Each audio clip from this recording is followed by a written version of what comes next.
नमस्कार दोस्तों। 15 अगस्त 1947 को हमारा देश आज़ाद हुआ और उस दिन पहली बार भारत का झंडा फहराया गया। आज हम इस वीडियो के माध्यम से ये जानेंगे कि उस दिन क्या क्या हुआ और किसने किसने किया। तो चलिए दोस्तों, शुरू करते हैं आज की वीडियो।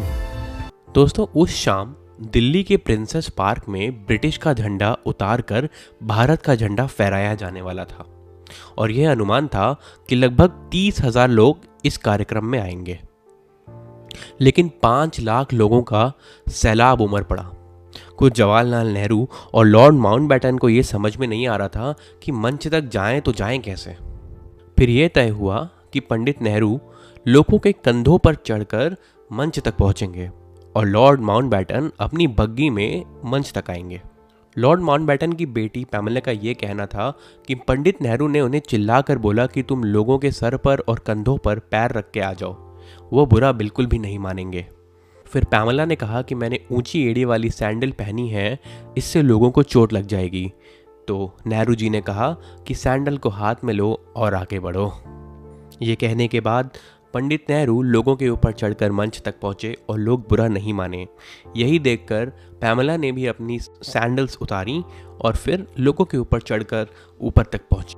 वहीं लॉर्ड माउंटबेटन की बग्गी लोगों के बीच में इतनी बुरी तरह से फंस चुकी थी कि वो लोग उतरने की सोच भी नहीं सकते थे, क्योंकि सारी भीड़ बहुत ज़्यादा ही खुश और बहुत ज़्यादा ही उत्साहित थी। इसलिए लॉर्ड माउंटबेटन ने पंडित नेहरू की तरफ चिल्ला कर कहा, लेट्स होस्ट द फ्लैग। जिसके बाद प्रिंसेस पार्क में पहली बार भारत का झंडा फहराया गया और लॉर्ड माउंटबेटन ने अपने बग्गी में से ही खड़े होकर उस झंडे को सलामी दी। उसके बाद कुछ ऐसा हुआ जो आज तक 200 साल में ब्रिटिश हुकूमत में नहीं हुआ। भारत की जनता ने लॉर्ड माउंटबेटन के नाम का जयकारा किया।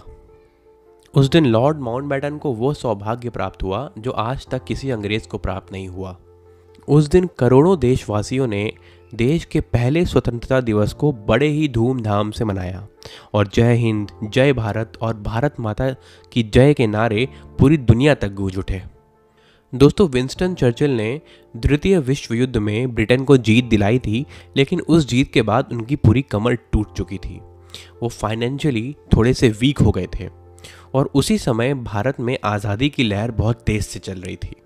नेताजी सुभाष चंद्र बोस की आज़ाद हिंद फौज देश की आज़ादी के लिए बहुत ही ज़ोरों शोरों से काम कर रही थी और महात्मा गांधी के आंदोलनों से देश में स्वतंत्रता का अभियान अपने चरम पर था। इसको देख के ब्रिटिशर्स ये समझ गए थे कि अगर वो भारत को आज़ादी नहीं देंगे तो हम उन्हें अपने देश से बाहर निकाल के फेंक देंगे। ऐसे में नए प्रधानमंत्री रिचर्ड एटली ने 20 फरवरी 1947 को हाउस ऑफ कॉमन्स में यह ऐलान किया कि वे भारत को 30 जून 1948 तक आज़ाद कर देंगे। लेकिन समय बीतने के साथ कुछ ऐसा हुआ कि भारत को आज़ाद करने की तारीख कुछ और नज़दीक आ गई। दोस्तों, भारत की आज़ादी की जिम्मेदारी ब्रिटिश के आखिरी वाइसरॉय लॉर्ड माउंटबेटन को दी गई थी, जो साल भर का समय लेने वाले थे। लेकिन देश की स्थिति अब अनियंत्रित हो गई थी और स्वतंत्रता सेनानी बहुत ज़ोरों शोरों से हंगामा कर रहे थे और वहीं दूसरी तरफ ब्रिटिश के डिवाइड एंड रूल की पॉलिसी की वजह से देश के अलग अलग कोनों में जात पात से रिलेटेड दंगे काफ़ी बढ़ गए थे।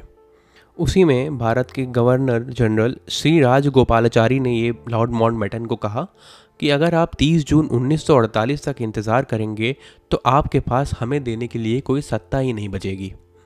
ये बात लॉर्ड माउंटबेटन के जहन में बैठ गई थी और उन्होंने ये डिसाइड किया कि भारत को जल्द से जल्द आज़ाद किया जाएगा और 3 जून 1947 को उन्होंने ये प्रेस कॉन्फ्रेंस में ऐलान किया कि भारत को 15 अगस्त को आज़ाद कर दिया जाएगा।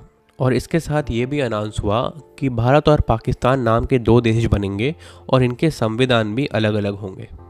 इस ऐलान से तो लंदन में हैरानी का माहौल ही फैल गया था, क्योंकि सोने का चिड़िया कहे जाने वाला भारत अब आज़ाद होने वाला था।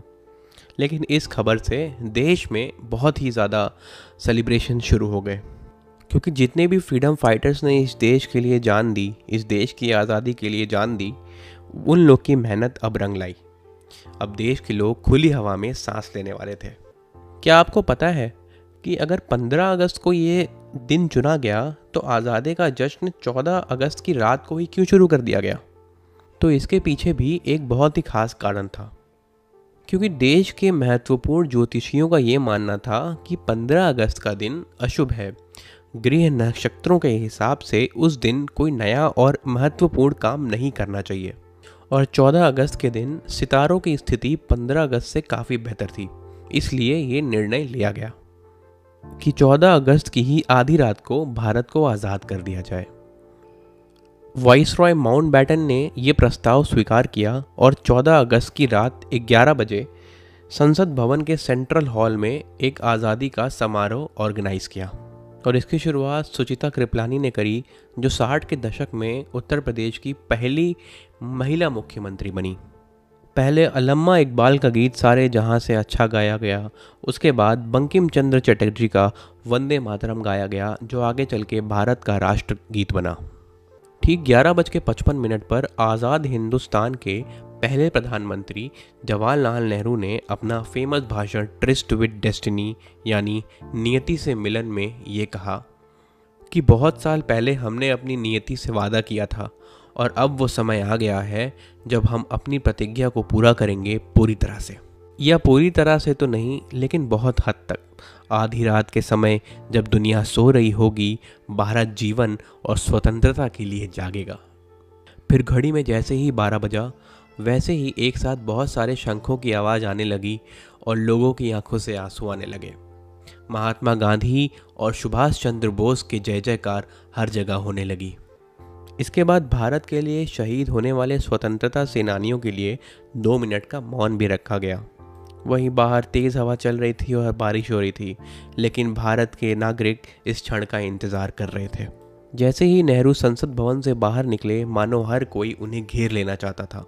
वरिष्ठ पत्रकार खुशवंत सिंह ने ये बोला कि वो सब रो रहे थे। आसपास के लोग अनजान थे, लेकिन एक दूसरे को गले लगा रहे थे। कुछ समय बाद जवाहरलाल नेहरू और राजेंद्र प्रसाद लॉर्ड माउंटबैटन को औपचारिक रूप से भारत का पहला गवर्नर जनरल बनाने का न्योता देने पहुंचे। उन्होंने इस चीज़ का स्वागत किया। उन्होंने एक पोर्ट वाइन की बोतल निकाली और अपने ही हाथों से अपने मेहमानों को शराब परोसी। उन्होंने अपना ग्लास भरकर अपना हाथ ऊंचा किया और उन्होंने ये बोला, टू इंडिया। इसके बाद पंडित नेहरू ने एक लिफाफा दिया और ऐसा बोला कि उसमें इन मंत्रियों के नाम हैं जो कल सुबह शपथ लेंगे। इसके बाद लॉर्ड माउंटबैटन ने जब वो लिफाफा खोला तो उनकी हंसी छूट गई, क्योंकि वो लिफाफा खाली था। पंडित नेहरू आज़ादी के जश्न में इतना सम्मिलित हो गए थे कि वो उसमें नाम डालने ही भूल गए। उस रात दिल्ली की सड़कों का वर्णन करते हुए एक ब्रिटिश पत्रकार ने ये लिखा, सड़कों पर लोग खुशी से चिल्ला रहे थे। हिंदू, मुसलमान और सिख सब एक साथ आज़ादी का जश्न मना रहे थे। ऐसा लग रहा था नए साल की पहली शाम का न्यूयॉर्क के टाइम स्क्वायर का नज़ारा है।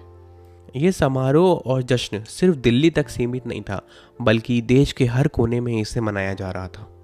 और मुंबई में वहाँ के मेयर ने फेमस ताज होटल में रात्रि भोज का आयोजन किया। हिंदुओं के धार्मिक शहर बनारस में एक मुसलमान द्वारा राष्ट्रीय झंडा फहराया गया और शिलोंग में भी 4 जवानों के द्वारा भारत का झंडा फहराया गया। वहीं दिल्ली में कुछ लोग आज़ादी का जश्न मना के अपने घर चले गए और कुछ लोग वहीं संसद भवन के सामने या अपनी सड़कों पर ही सो गए। 15 अगस्त की सुबह लॉर्ड माउंटबैटन ने जवाहरलाल नेहरू को स्वतंत्र भारत के पहले प्रधानमंत्री की शपथ दिलाई। 15 अगस्त की शाम को प्रिंसेस पार्क यानी इंडिया गेट के पास लॉर्ड माउंटबैटन को भारत का झंडा फहराना था और यह अनुमान लगाया गया था कि 30,000 लोग आएंगे, लेकिन दोस्तों 5 लाख लोग उमड़ पड़े। इतनी भीड़ भारत के इतिहास में कुंभ स्नान के बजाय किसी भी ऐतिहासिक घटना में नहीं एकत्रित हुई थी। बैंड वालों को भी बुलाया गया था, लेकिन उनके आसपास इतनी ज़्यादा भीड़ थी कि ढोल बजाना भी नामुमकिन हो गया था।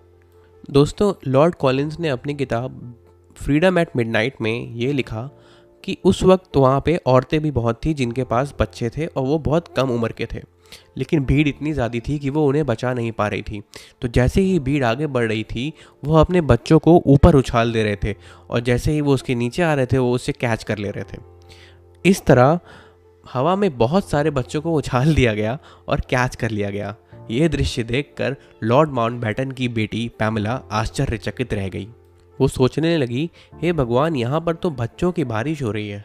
प्रिंसेस पार्क में भारत के झंडे को फहराया और जिसने जिसने इस दृश्य को देखा उनका जीवन धन्य हो गया। और तिरंगे के ठीक पीछे इंद्रधनुष भी निकल आया, मानो प्रकृति भी भारत के आज़ादी का जश्न मना रही हो। पूरे देश में खुशी का माहौल था। हर लोग एक दूसरे को गले लगा रहे थे, कुछ लोग रो रहे थे और सब लोग आज़ादी का जश्न मना रहे थे। हालांकि देश के कुछ हिस्सों में लोग बंटवारे का दर्द भी सह रहे थे। उनके लिए 14 अगस्त की रात खुशनुमा रात नहीं बल्कि दुख, दर्द और पीड़ा की रात थी। और यही रीज़न था कि राष्ट्रपिता महात्मा गांधी, जिनकी 15 अगस्त की आज़ादी में बहुत बड़ी भूमिका थी, वो इस जश्न में नहीं दिखाई दे रहे थे। जब जवाहरलाल नेहरू ने 14 अगस्त की रात को भाषण दिया था तो वो भाषण महात्मा गांधी ने नहीं सुना था। वो उस वक्त कोलकाता में थे और कोलकाता के बेलिया घाट में थे और वो 9 बजे ही सोने चले गए थे। 15 अगस्त की सुबह वे उठे और इन सब देश के सांप्रदायिक दंगों को चुप कराने के लिए उन्होंने उपवास रखा।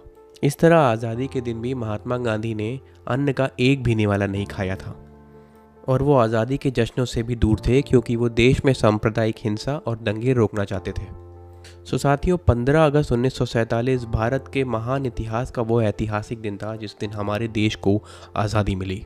वही आज़ादी जिससे भगत सिंह, राजगुरु, सुखदेव और चंद्रशेखर आज़ाद जैसे बहुत सारे क्रांतिकारियों ने अपनी जान गंवा दी, जिसके लिए नेताजी सुभाष चंद्र बोस ने देश के बाहर देश के लिए आज़ाद हिंद फौज खड़ी कर दी थी। अगर आपने आज कुछ नया सीखा है तो हमारे चैनल के साथ जुड़ें, इस चैनल को सब्सक्राइब करिए, इस वीडियो को लाइक करिए और इसे दूसरे लोगों तक पहुंचाइए। धन्यवाद और जय हिंद।